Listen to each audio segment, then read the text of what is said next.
வாராகி அம்மனையே போற்றி. நான் உங்கள் குருஜி ஆனந்தன். இப்போ எல்லா பேருக்குமே ஏதாவது ஒரு விதத்தில் எதிரிகள், பிரச்சனைகள், சண்டைகள், குழப்பம் இந்த மாதிரி மனோநிலையில் நிறையா பேரை பார்க்குறோம்.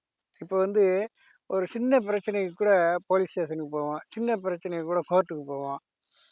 இப்போ இந்த மாதிரி நிறைய நம்மளே ஒரு எதிரியை உருவாக்கிக்கிறது அல்லது எதிர்பாராமல் நமக்கு ஒரு எதிரி உருவாகிறது. 2மே நடக்கும். ஒண்ணு மன ரீதியா நம்ம எதிரிய உருவாக்குவோம். இல்ல நமக்கு எதிரி உருவாகுவார். இதுதான் முக்கியமான பிரச்சனை.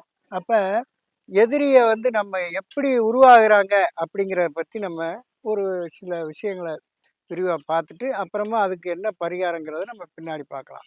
இப்ப எதிரி எப்படி உருவாகிறார் அப்படின்னு சொன்னா, ஒவ்வொருத்தருக்கும் தன்னுடைய ஜாதகத்தில் 6ஆம் இடம், 8ஆம் இடம்ங்கிறது தான் அந்த எதிரிகளை சொல்லக்கூடிய இடம். 6ஆம் இடங்கிறது எதிரி, நோய், கடன். இந்த 3ம் 6ஆம் இடம். அதே 8ஆம் இடம்ங்கிறது அவமானம், கேவலம், அசிங்கம், சிறை வாழ்க்கை. இதெல்லாம் உங்களுக்கு 8ஆம் இடத்தை சொல்லக்கூடியது. அப்ப இந்த தேவையில்லாத கோர்ட்டு கேஸு, வழக்கு, போலீஸ் ஸ்டேஷனுக்கு போறது அப்படிங்கிற மாதிரியான பிரச்சனைகள்லாம் எந்த இடத்துல இந்த 2 இடங்கள் தான் ரொம்ப முக்கியமா வருது.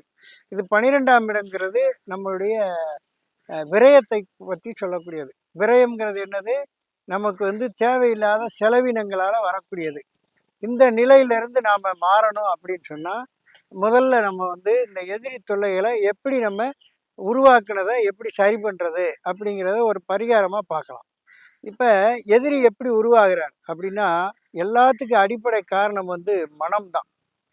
அப்போ ஒவ்வொருத்தரும் தன்னுடைய மனசில் இவரை ஒரு எதிரியாகவே பாவிச்சிடறோம், எதிரியாகவே நினச்சிடறோம். அப்போ எதிரியாகவே நினைக்கும் போது என்ன ஆகுது? அவர் இயற்கையாகவே நமக்கு ஏதோ வேண்டாத செய்யறாரு அப்படின்ற ஒரு நிலை. இப்போ சாதாரணமாக நமக்கு கை கால் உளைச்சல் ஏற்படுது, இல்லை நம்ம போகிற இடத்துல எதிர் வராமல் வண்டியில் கீழே விழுந்துட்டோம். இந்த மாதிரி ஏதோ ஒரு சின்ன சின்ன பிரச்சனைகள் வரும்போது, அந்த பையன் என்னமோ செஞ்சு விட்டானோ, அது ஏதோ நமக்கு ஏதோ செய்வனை வச்சு விட்டானோ, ஏதோ மருந்து வச்சுட்டானோ அப்படின்னு சொல்லி தேவையில்லாமல் நம்ம மனசில் ஒட்டு ஒரு கவலையை உருவாக்கும் போது என்ன ஆகுது? அவங்க எதுவுமே செய்யலைன்னாலும் ஏதோ செஞ்சிட்டாங்க அப்படிங்கிற எண்ணம் என்ன செய்யுது? நமக்கு சின்ன சின்ன காரியங்கள் நடந்தால் கூட பூதகரமாக நமக்கு பிரச்சனையாக உருவாகுது. அப்போ இந்த மாதிரி ஒரு பிரச்சனையை நம்ம மனசு தான் என்ன செய்யுது? ஒரு எதிரியை வீரியமாக காட்டுது. அவன் சாதாரணமாக இருந்தாலும் அதை வீரியமாக காட்டுது. இது ஒரு பக்கம். அடுத்து இன்னொரு பக்கம் என்ன அப்படின்னா, ஒரு இடத்துல நம்ம பொது இடத்துல ஒரு விஷயத்தை பற்றி பேசிகிட்டு இருக்கிறோம். அப்போ பேசிக்கிட்டு இருக்கும்போது நெகட்டிவாக ஒருத்தர் உங்களுடைய வார்த்தைகளை பேச விடாமல் எதையாவது ஒன்று சொல்லி வார்த்தைகளால் உங்களை தடுத்துக்கிட்டே வர்றாரு.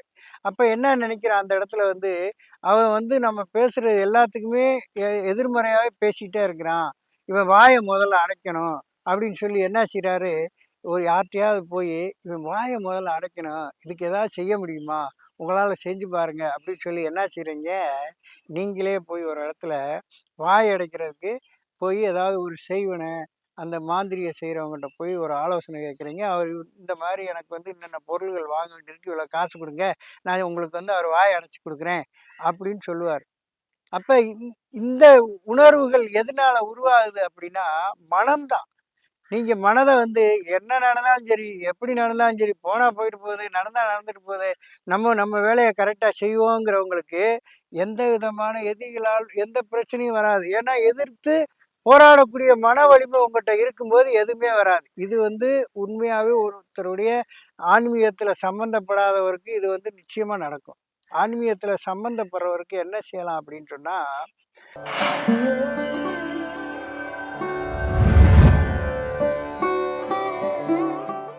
இந்த கடுகுன்னு சொல்லுவாங்க. கடுகு தெரியும் உங்களுக்கு. கடுகு சிறுத்தாலும் காரம் குறையாதுன்னு சொல்லுவாங்க. கடுகு சிறுந்தது தான், வாயில் போட்டால் காரம் குறையாது. கடுகு சிறுத்தாலும் காரம் குறையாதுன்னு சொல்லுவாங்க. இந்த கடுகை 2 டைப்பாக இந்த மாந்திரிய இதுக்கு நம்ம பயன்படுத்தலாம். மாந்திரியம்னா என்னென்னா, நமக்கு ஒரு எதிரி அவன் நமக்கு ஏதாவது செய்திருக்கான் அப்படின்னு உங்கள் மனசில் ஒரு சந்தேகம் ஏற்பட்டால், இந்த கடுகை இனிமேல் அவன்கிட்ட எந்த விதமான சாகவாசமும் வச்சுக்க கூடாது, இன்னையோட நமக்குள்ள உறவை முறிச்சுக்கணும் அப்படிங்கிறவங்க என்ன செய்யணும்? இரும்பு சட்டியில், அதாவது இரும்பு சட்டியில், வடை சட்டின்னு சொல்லுவோம் இல்லையா? இரும்பு சட்டியில், வெறும் சட்டியில் இந்த கடுகை போட்டு நல்லா வறுத்து அவங்க வாசப்படியில் கொண்டு போய் போட்டுறணும். அப்படி போட்டுட்டீங்க அப்படின்னு சொன்னால், அதுக்கு அடுத்து அவர் உங்கள் விஷயத்தில் எப்பயுமே இனிமேல் எந்த காலத்துலேயும் தலையிடவே மாட்டார். அதுலேருந்து அப்படியே ஒதுங்கிடுவார். இதுவே வந்து சரி, அவர் உறவு இருக்கணும். ஆனால் நம்மகிட்ட தேவையில்லாமல் ஒரு வார்த்தையை வந்து குறைச்சிக்கணும். அதிகமாக நம்மகிட்ட எதுவும் பேசக்கூடாது அப்படிங்கிற மாதிரி இருந்தால், இதே கடுகை 7 கடையில் போய் வாங்கிட்டு வரணும். 7 கடையில் கொஞ்சம் கொஞ்சமாக வாங்கிட்டு வரணும். அந்த 7 கடையில் வாங்கின கடுகை மொத்தமாக எடுத்து, ஒரு கைப்பிடி அளவு எடுத்து, அதை வந்து என்ன செய்யணும், இரவு 10 மணிக்கு மேலே அவங்க அடிக்கடி நடமாடிட்டு வீட்டுக்குள்ளே போகிற அந்த வாசலில் வந்து இந்த கடுகை தூவி விட்டுறணும். வெறும் கடுகு வறுக்கக்கூடாது அதை. அப்படி தூவி விட்டீங்கன்னா, அவர்னால வந்து உங்களுக்கு பிரச்சனை வராது. ஆனால் அதே நேரத்தில் நீங்கள் வந்து அந்த முதல்ல செஞ்ச அந்த பாதிப்பு வந்து உங்களுக்கு வந்து அவர்களுடைய உறவுகளை முறிக்கக்கூடிய ஒரு சூழ்நிலை வராது. இதை செய்யும்போது என்ன ஆகுதுன்னா, அந்த கடுகு வந்து ரொம்ப சன்னமானது. அவர் காலில் மிதித்து மிதித்து அவங்க வீட்டுக்குள்ளே ஏதாவது ஒரு ரூபத்தில் ஒரு சின்ன ஒரு சந்துக்குள்ளே ஒரு துவாரத்துக்குள்ளே இந்த கடுகு போய் உள்ளே போயிருச்சுன்னு சொன்னால், அது என்ன ஆகும்னா, அவர் வந்து இப்போ முன்னாடி வந்து உங்கள்கிட்ட நெகட்டிவாகவே பேசிக்கிட்டே இருந்தார். கொஞ்சம் கொஞ்சமாக குறைச்சிக்குவார். இவன் சாவகாசமே வேணாம்னு ஒதுங்கினாலும் ஒதுங்கலாம். அப்படி இல்லைன்னா உங்களை பேசுகிற வார்த்தைகளை குறைச்சிக்குவார். இதை நீங்கள் செய்து பாருங்கள். எதிரிகளை ஓட ஓட விரட்டி சுபிட்சமாக நம்ம வாழ்க்கையை சரி பண்ணிக்கிறது இது ஒரு அற்புதமான கடுகு பரிகாரம். இது நான் சொல்லலை. சித்தர்கள் வந்து இந்த எதிரிகளை சமநிலைப்படுத்துறதுக்கு இந்த பரிகாரத்தை சொல்லியிருக்கிறாங்க. இந்த பரிகாரத்தை செய்து பலன் பாருங்க. அதில் ஏதாவது சந்தேகங்கள் இருந்தால் நீங்கள் வந்து எனக்கு கால் பண்ணி கேட்கலாம். தேவையில்லாமல் ஃபோன் பண்ணி இது பண்ணாதீங்க. இந்த வீடியோ மூலமாக முதல்ல நீங்கள் செய்முறையாக செஞ்சு பாருங்கள். அதில் ஏதாவது பலன் கிடைக்காத பட்சத்தில் வந்து நீங்கள் ஃபோன் பண்ணி என்கிட்ட ஆலோசனை கேட்கலாம். அதே நேரத்தில் யாராக இருந்தாலும் அடுத்தவங்களை கெடுத்து நாம் வாழணும் அப்படிங்கிற எண்ணத்தை நீங்கள் வளர்த்துக்காதீங்க. அது வந்து உங்களுக்கு ஆரோக்கியத்தை கொடுக்காது. மேலும் மேலும் பிரச்சனைகளை தான் கொடுக்கும்.